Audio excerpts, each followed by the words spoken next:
Welcome to Matters Financial and Geopolitical from a Frontier. Thank you as always for stopping by. I'm deeply appreciative of that. I did an interview earlier in the week with Tim Carstens, who's the Managing Director of Base Titanium and Base Resources. They made this big investment in the mineral sands project here in Kwale. And we covered that. We covered this new investment they're making in Madagascar and so much more. Very engaging man, extremely determined. And I, for one, believe he's building Base Resources into a global mining giant. And I think you've just got to stick with him. He's an incredible, very dynamic individual. And their execution has been flawless. And when you consider that in the last 5 years we had a boom, we had a bust, and we've now got a kind of boom again. So do take a look. That interview is posted in full, and we've posted some snippets as well. Macro thoughts, Tom Keane, a massive and persistent one-way bet, strong yen, weak dollar. The yen is now at 105.90, having dipped as low as 105.50. Earlier today. It's really been a dynamic move which has had some real momentum. Home thoughts, I like this natural walkway in the Maldives. Looks like a wonderful place to be on a weekend. This as well from Daphne Sheldrick, spotted a tower of giraffes. Tsavo National Park in Kenya is home to a growing population of around 4,000 giraffes. On that note, this is a video of a late evening encounter with elephants at Mzima Springs and a little bit more. That was in Tsavo West. I'll also post a photograph of a swimming pool with an added frisson of danger, no fence at the edge of the Tsavo. When we visited last, it was absolutely teeming with elephants. You heard the cracking of branches. You saw bucket loads of poo everywhere. And then finally you see them. And in the photograph I'm posting, have a look at that bull elephant. It was just enormous. And this is also a short video of those elephants that we came across. Ethiopia has obviously been big in the news. The Prime Minister has offered his his resignation. It took me back to something I wrote in 2016 when I said I recall reading The Emperor by Ryszard Kapuściński. And in that book, Kapuściński recounts the tale of Lulu, Haille Selassie's lapdog. The book, The Emperor, is an extraordinary book. He's been criticized for his lack of accuracy by a number of writers, and Kapuściński responded, "You don't understand a thing. I'm not writing so the details add up. The point is the essence of the matter." Emperor Haile Selassie is seen holding his dog Lulu in Canada in this photograph. And then in this photograph, he is being presented with his Lululet. Both photographs highly evocative, I thought. In that book, The Emperor, the book also speaks to how the cushion bearer, the emperor, was very short and therefore had to be perched on cushions so as not to be beneath his subjects. And this cushion bearer apparently became an all-powerful figure at the imperial court. Political reflections. Hailemariam Desalegn has submitted a resignation letter to his party during an emergency meeting of the ruling Ethiopian People's Democratic Front. Hailemariam Desalegn submitted a resignation letter to his party during an emergency meeting of the ruling EPD to the ruling party. The Economist, politics in Ethiopia usually happens behind closed doors and is about as exciting as watching injera, taste Ethiopian bread, rise. Change, when it happens, however, arrives like a bolt from the blue. At the start of this year, the EPRDF stunned observers with an announcement that it would release and pardon many of the thousands of political prisoners it holds. But when it seemed that the government was dragging its feet, strikes and protests broke out this week across Oromia and Amhara, the country's most populous and mutinous regions. The government responded by releasing some prominent journalists and opposition members, including Bekele Gerba, an Oromo politician who had been sentenced to additional 6 months in prison just days earlier. Then on February the 15th came the sudden resignation of Hailemariam Desalegn, the beleaguered Prime Minister and chairman of the EPRDF, who said he was stepping down because of the unrest and political crisis that had led to the loss of lives, and that he wished to be part of the solution. His departures opened up a succession struggle within the coalition that has governed Ethiopia since it first seized power as a ragtag band of rebels in 1991.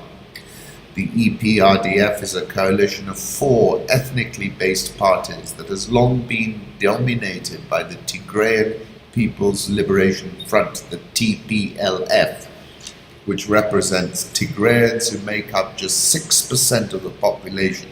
And this is the fundamental paradox at the heart of the Ethiopian political problem. Meles Zenawi, who was a towering figure, was able to hold it together. Desalegn can't. The TPLF's power is weakening. The Oromo People's Democratic Organization, which represents the largest ethnic group in the ruling coalition, was seen for years as a puppet of the TPLF. But under Lema Megarsa, its charismatic new leader, it has rebranded itself as a quasi-opposition party.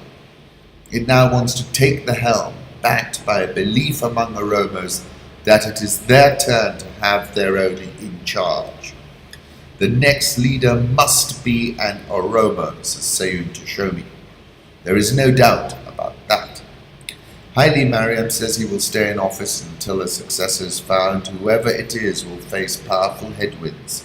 The new Prime Minister will need to satisfy the still unfulfilled demands of protesters who want more democracy and to shake off what many see as domination by the TPLF, while preventing the breakup of the fragile ruling coalition. And he may face opposition from hardliners in the military and intelligence services, which have real clout in Ethiopian politics and are still dominated by Tigrayans. Any meaningful change still depends on how these political developments reach the security apparatus. The deep state is still intact. Martina has tweeted, "This is the first time leadership change happens in Ethiopia without it being the result of revolution or a leader's death. I know that don't sound like much, but it's noteworthy," she says.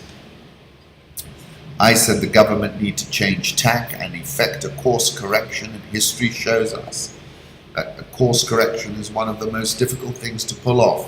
That was in October 2016. The government was in the habit of pointing at the trajectory of its growth and saying, "Look at the parabola."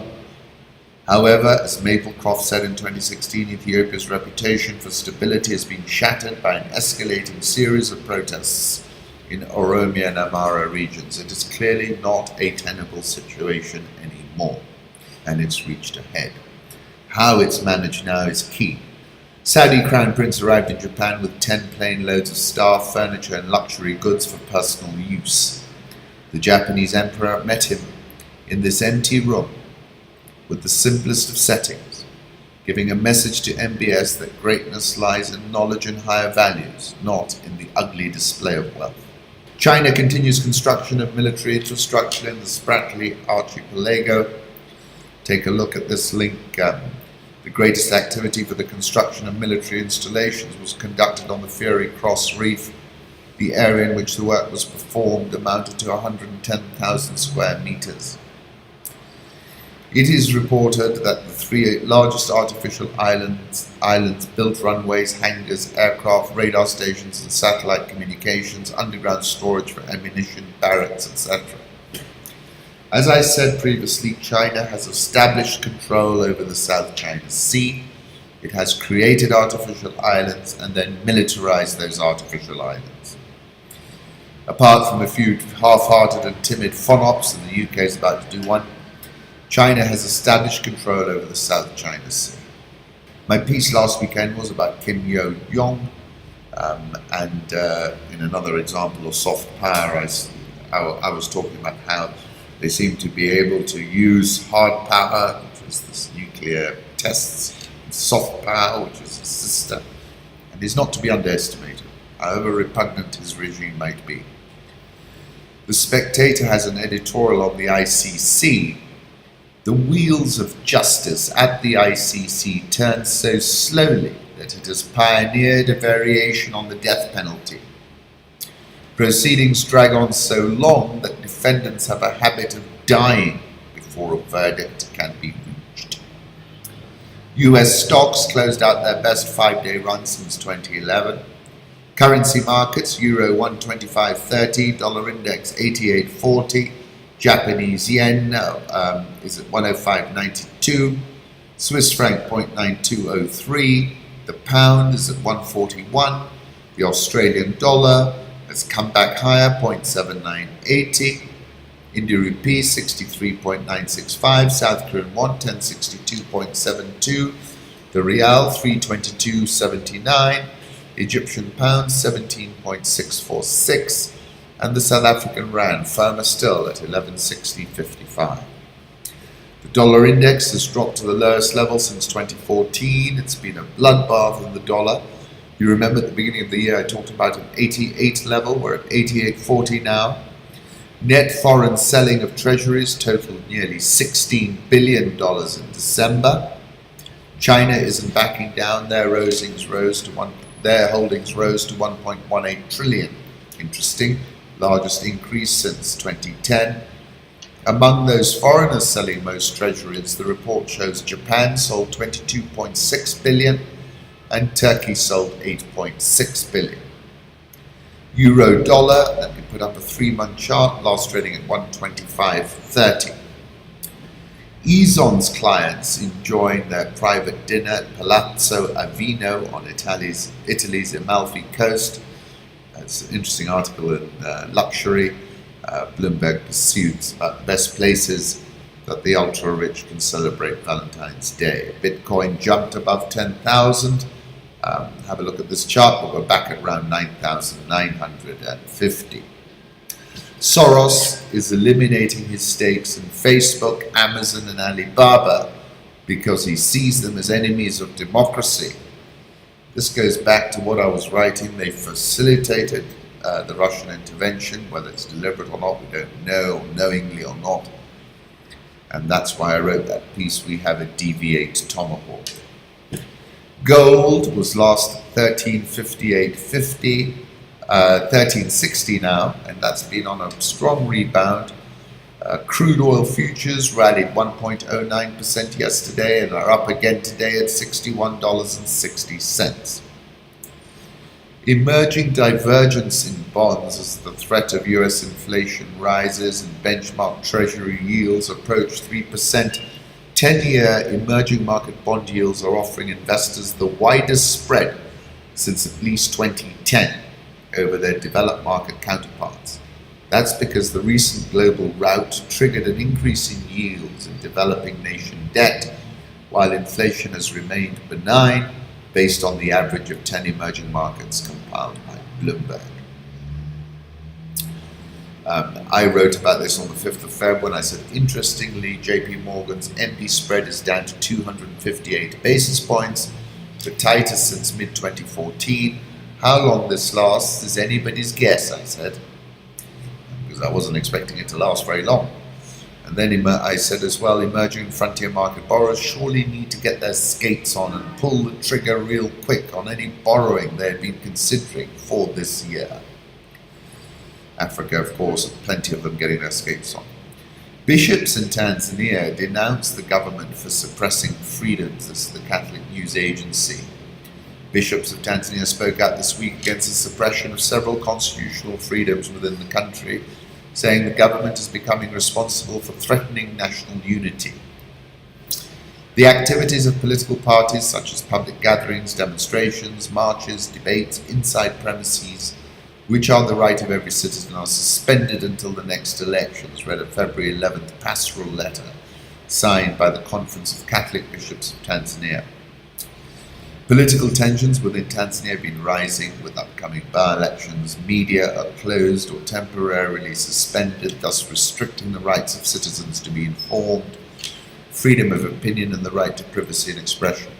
If we allow this climate to continue, let us not be surprised to find ourselves in more serious conflicts that will destroy the foundations of peace and national unity. Edward Cropley, torrential rain in Joburg, a traditional South African sign of good fortune. Weather gods smiling on Zexit. I was asking in December, will it be 1994 all over again? Interesting piece in Bloomberg, the inside story of how Cyril Ramaphosa toppled Jacob Zuma and won the South Africa's presidency. Late on the evening of February 4, Ramaphosa and the 5 other top leaders of South Africa's ruling party went to President Zuma's Cape Dutch colonial-style residence in the capital, Pretoria. They shared a dinner of chicken, rice, oxtail and salad. The message was less pleasant. It was time for the 75-year-old leader to go. Zuma, in power since 2009, dug in his heels. Zuma basically said to us, I'm not going anywhere, I'm not convinced by you guys, I'm not going to resign, said Paul Mashatile. We tried to persuade him, we spent a lot of time. At the end, we said that's fine. It began on December 16 when more than 4,000 delegates descended on the Nasrec Conference Centre in Soweto near Johannesburg for the ANC's national conference. Zuma's term as party leader was up and a new chief had to be chosen. With prosecutors circling to indict him on graft charges related to an arms deal in the 1990s, Zuma needed to ensure that he had his successor's protection. Party tradition dictated that the top job should go to Ramaphosa, its deputy leader. He'd won international acclaim when he steered talks that ended apartheid and produced South Africa's first democratic constitution, and had served as the country's deputy president since 2014.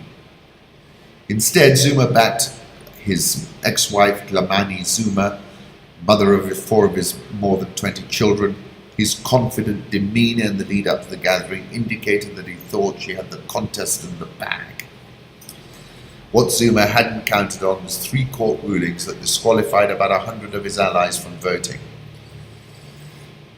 and on a decision by David Mabuza, a key power broker in the eastern Malanga province, to switch allegiances shortly before the election. When Ramaphosa was declared the winner of the ANC presidency on December the 18th with 52% of the vote, Zuma sat stony-faced, pursed his lips and didn't applaud. He was completely caught off guard. And there's a fantastic video that's been posted about that. That was the turning point for South Africa. Ramaphosa became increasingly assertive over the next few weeks. He did it in small increments. Then he went full scale against the Guptas. And so he turned up the dial to like 11, turned it back down, went up in increments of 0.2. Faced with the inevitability that Parliament would vote him out if he didn't go voluntarily, Zuma announced his resignation in a televised address later that night. I asked in December, Ramaphosa could well be the ignition for returning South Africa back to that incredible moment of promise in 1994. South Africa's bonds are getting more love than Mexico's. The bond market has rallied. Take a look at this chart from Bloomberg. This is a first in emerging markets. South Africa has always been the underdog that you would definitely avoid. And Mexico was a darling of emerging market investors for more than 2 decades. As I said, if Ramaphosa succeeds in wresting the leadership of the ANC, South African asset prices will enter the sweetest of sweet spots, and indeed they have. Global investors, I said, will buy the rand by the bucket load, and I was talking about a rally towards 12, which we've crossed, then 11, which we're aiming for, and then in my view 10. The stock market will soar as the banks are re-rated bigly. I wrote in December, South African stocks surged after Zuma stepped down. JSE Top 40 Index rose 3.7% yesterday. South African all shares up 0.05%. Dollar versus Rand, take a look at this chart. You can see we're breaking high in the ZAR. Interesting article from November last year, Jacob Zuma, the Guptas and the selling of South Africa. One of the Guptas has apparently escaped through the airport.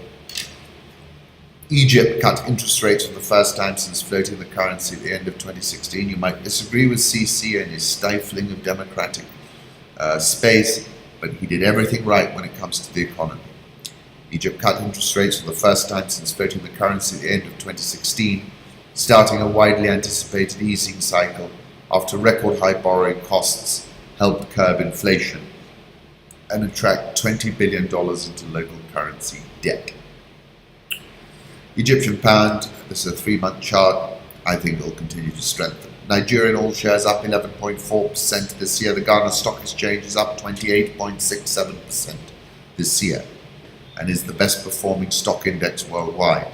Bharti Airtel, according to a report which I can't find anymore in the Nikkei Asian Review, is planning to list the African unit to build a war chest. Interesting piece about how East Africa's Albertine Rift needs protection now. Scientists say the Albertine Rift in East Africa is home to more than 500 species of plants and animals found nowhere else on the planet. Created by the stretching apart of tectonic plates, and the unique ecosystems of the Albertine Rift are also under threat from encroaching human population and climate change. A new report details a plan to protect the landscapes that make up the rift at a cost of around $21 million per year. The equatorial ecosystems of the Albertine Rift are packed with plants and animals found nowhere else on Earth.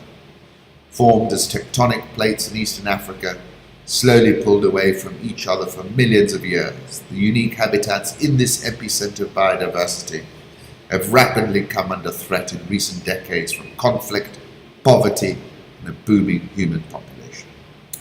This is the front page of the Daily Nation here in Kenya. Take a look. This is the front page of the Star from today as well. Kenya marketing new Eurobonds were angered by Moody's downgrade. Kenya has questioned a decision by credit ratings agency Moody's to downgrade Kenya's debt at a time when senior officials are traveling abroad to market new dollar bonds. Moody's downgraded Kenya's rating to B2 from B1 on Tuesday and assigned a stable outlook.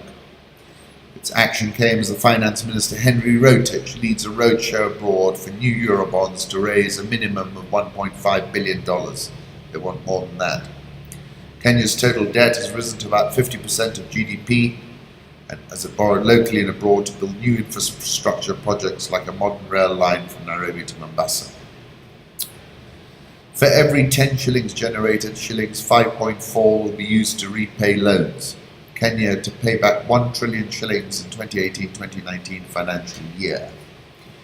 BAT reported full year profit after tax declined 21.209%.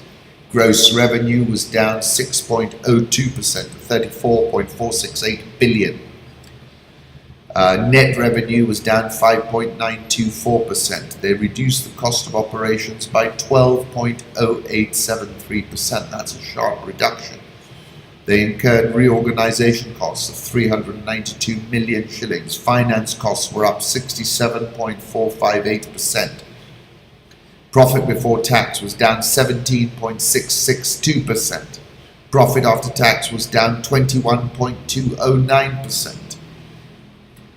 Basic and diluted EPS was down 21.209%. Dividend per share, full year dividend payout was cut by 39.535%. They said company navigated an unexpectedly difficult trading environment in Kenya and across our export markets to deliver a solid set of results in challenging circumstances. Gross revenue decreased by 6%, driven by lower domestic volumes and weaker product mix due to the continued impact of excise-led price increases in 2015 and extended uncertainty during the election period. The decrease in the domestic market was partially offset by recovery in export volumes and revenues following additional pricing and distribution expansion initiatives implemented during the year. Unexpected 87% increase in the cost of tax stamps announced in April 2017 as part of the Excise Act reduced the operating margin by 2.2 percentage points to 30.8%. Finance costs increased to 494 million, principally due to higher borrowing in the first half of 2017. Final dividend is 22 shillings a share. Now, they've cut the dividend payout ratio. They called it an unexpectedly difficult trading environment in Kenya. I think it was a tough year. Investors will be wanting to look for a rebound here. Base titanium, take a look at that interview we did, represents nearly 60% of the mining industry in Kenya, biggest exporter from Kenya by tonnage. Tim says the critical next step for Kenya is attracting the lifeblood of mining, which are the exploration companies, to drill holes and identify mineral resources.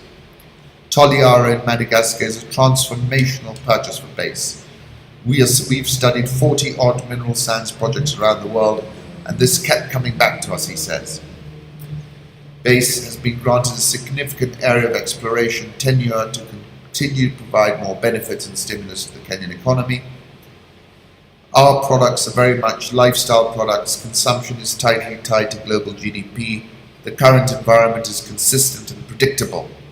Tim Carstens. The future for Kwale on the basis of reserves is 5 years, but they've been granted an extension which they hope will lengthen the life cycle of the mine. Nairobi All Shares up 4.36% this year. NSE 20 is up 0.23% this year. I enjoyed my interview with K24's Zawadi Madibo, thank you, and I congratulate Switzerland on the inauguration of their new embassy in Nairobi, which I can tell you was very, very smart indeed. I took 3 photographs. This one is from the outside, this one is in the inside, and finally in the last one you can see the ambassador making his opening remarks. Once again, thank you for stopping by, wishing you a tremendous weekend.